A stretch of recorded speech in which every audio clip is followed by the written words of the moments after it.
It's always a pleasure to come here and talk about the history of Mission. But I, I want to start off by saying this: the staff of Mission Museum, and Maria's here representing the staff. She did an amazing job. Always does an amazing job. I tell everybody that Mission really loves its history, and they take care of it. And this is a perfect example of how they can come together and then tell our history and all our memories.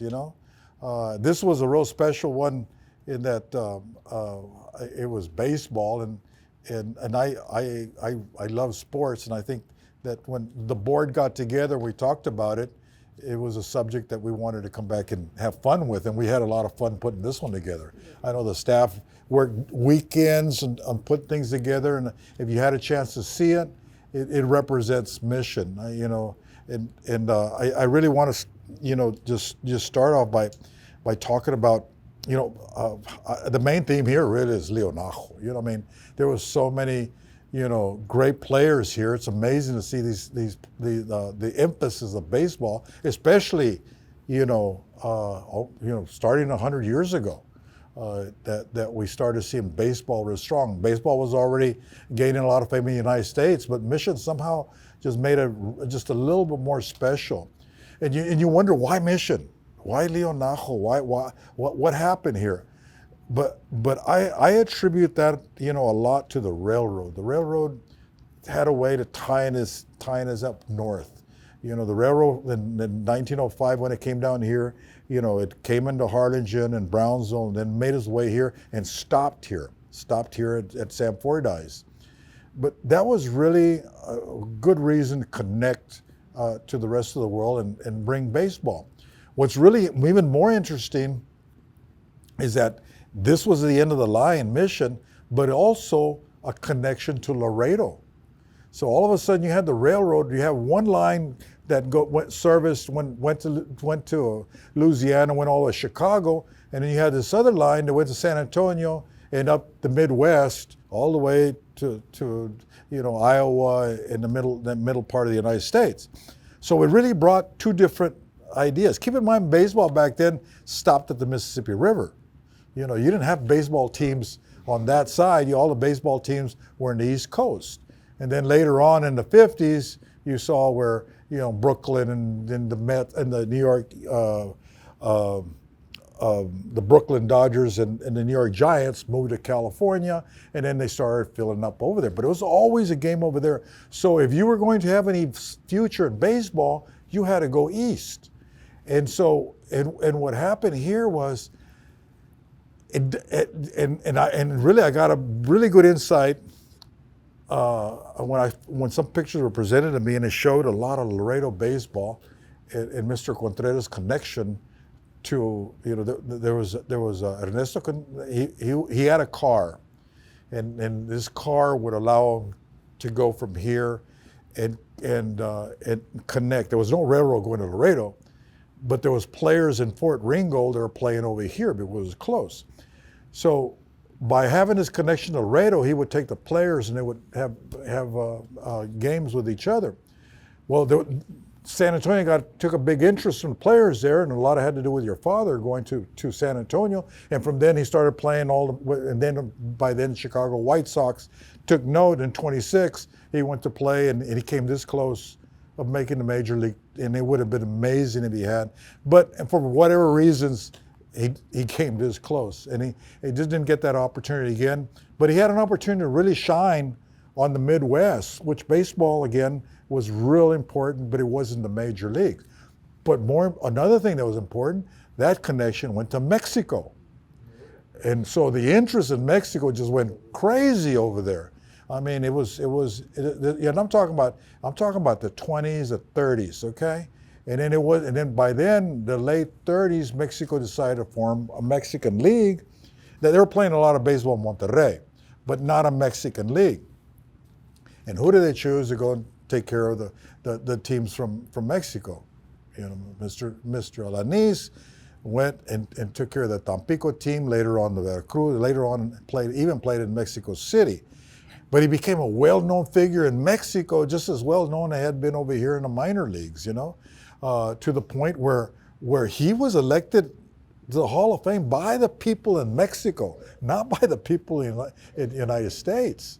As well known as he was here in San Antonio, because he was a superstar in San Antonio, and the many years he played, but his big games were in Oklahoma.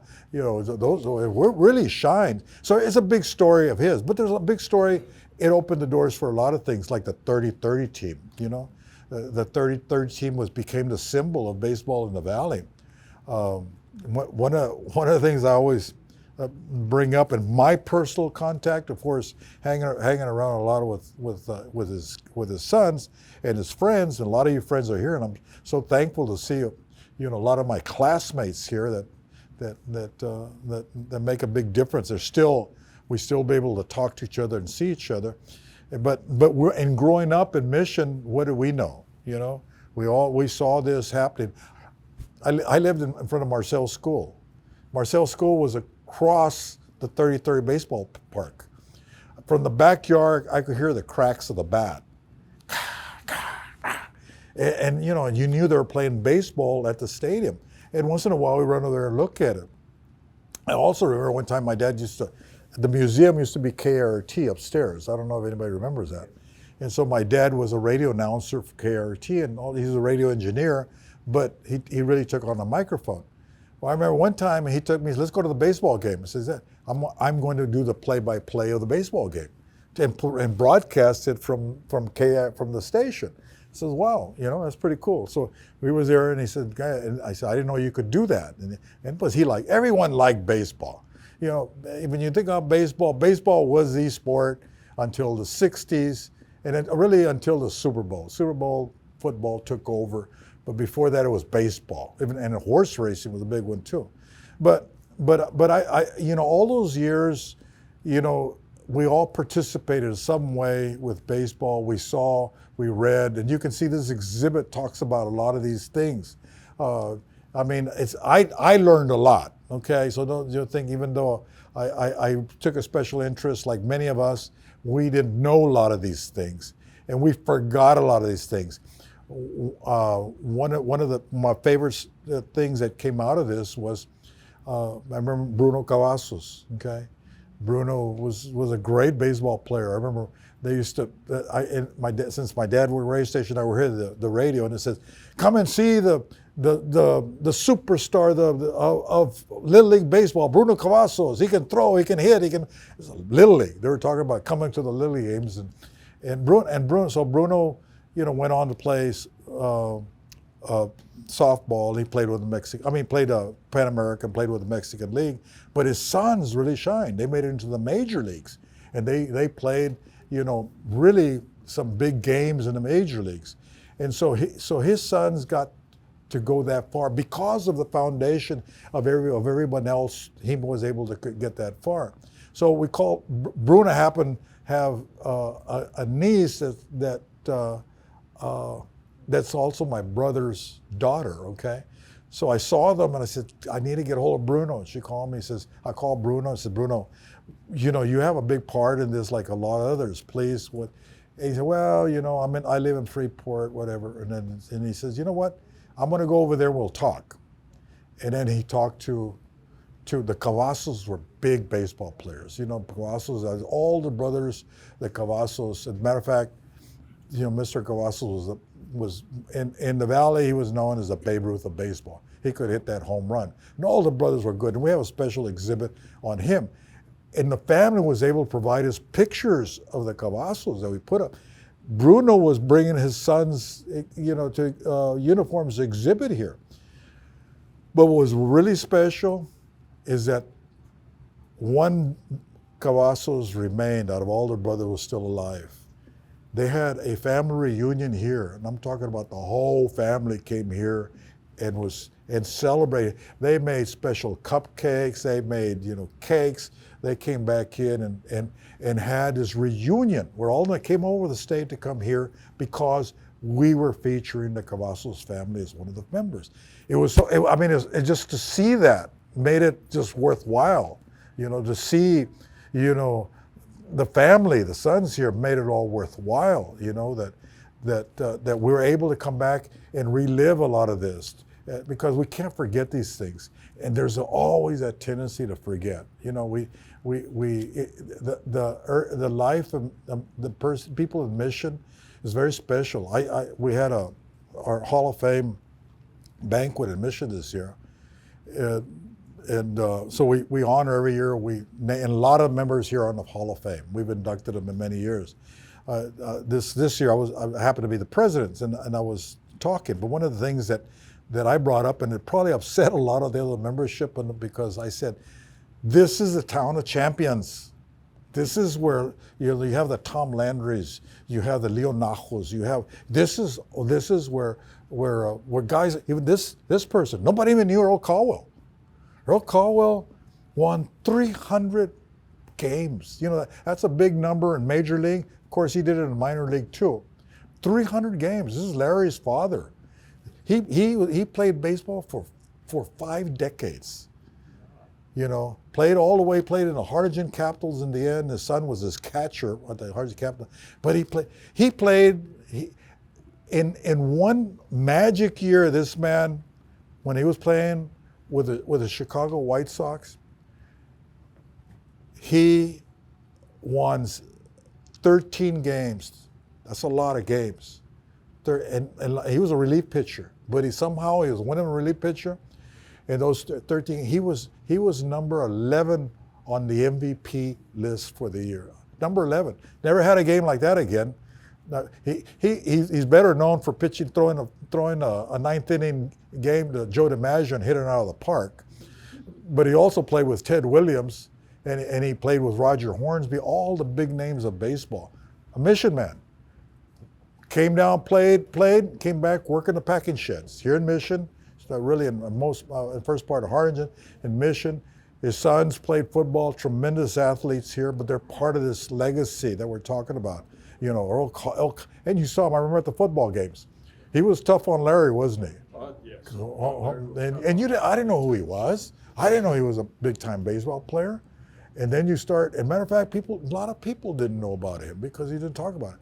We did a little bit of research. Oh my gosh, this guy played everywhere, and he was from here. But a lot of times we were very humble about a lot of the things that we do. But you can see throughout, there's a lot of players here in Mission that we grew up with. I mean, the Hidalgo baseball team that won the national, that went nationwide. It was all over the paper and everything else. I always say La Zorra, but we had so many nicknames. Sometimes we only remember the nicknames, before we remember. But they were. Baseball was a life here. It was a life for a lot of people, and that's so important to come back in and relive that. And it just happens that this is the final day of the exhibit, and so this was our way of saying to the public, thank you for sharing in this. Thank you for giving us your story. And a lot of people came in to do that. A lot of people came in to relive it, to enjoy it, to come back and tell other people about it, to brag about it for anything else, and throughout this, we had over about 2 months. So I think we had a lot of press on this, and it was really good. It was one of our favorites. It's going to be sad to see it go. Today it's taken down. And I don't know what we're going to do with it. I wish, and I tell the mayor, find a space so we can put it, let's not. And besides, this is only one sport. Can you imagine the other sports we want to talk about? The football here, all the sports. We got a story to tell, and it ties in with the everyday life. I always say, I love baseball because life's too serious. And it's my nonsense thing, and I just want to get away. I like to do the different things just to get away from sometimes life's just really hard, and we need to soften it up with things like this. And they did. This was all, can you believe that the baseball field was built, and your dad ended up owning it, but it was built by the members that played there. And how many of y'all got to see the 30-30 park? Did anybody ever go? Remember? What a sight. Yeah, that was just like who had a baseball park like this in the valley? And the minor league teams from Iowa, from all over the state, came to play baseball there. The All-American women, I didn't even know this, they came to play baseball there. I'm talking about the ones, our league of their own people, they were there playing against the 30-30. They had a minor league camp in Harlingen, and they would come and play the Valley teams. But they played there on 30-30. There was one year you had a minor, Connie Mack brought the Philadelphia Athletics, and the St. Louis Cardinals came and had a spring training in Brownsville. So they ended up playing all the teams in the Valley, and I can assure you, a lot of the members here in Mission were playing against these teams. We don't hear about it because they probably didn't write about it. It was 1920. It was real early years. But imagine that kind of history around here. Playing those kind of days in the Valley was just getting started. We only got started. We've only been around 120 years, you guys. It's not a whole long time. And I'm talking about 100 and something years ago that this all started. And Mission is one of the areas where you could, out of all the Valley cities, I really think that it's special in that. And I could talk about this all day long, but more important, I probably talked too much already, but more important, I just want a special thank you for everybody that participates, that you're here, and I'm so happy and honored that y'all were able to come back and do this actually, una despedida to this exhibit. And hopefully we can come back and bring it back to life again, or have many more others to come, and let's talk about the good times. I'm sure there's good times coming, but these are good times that we don't want to forget.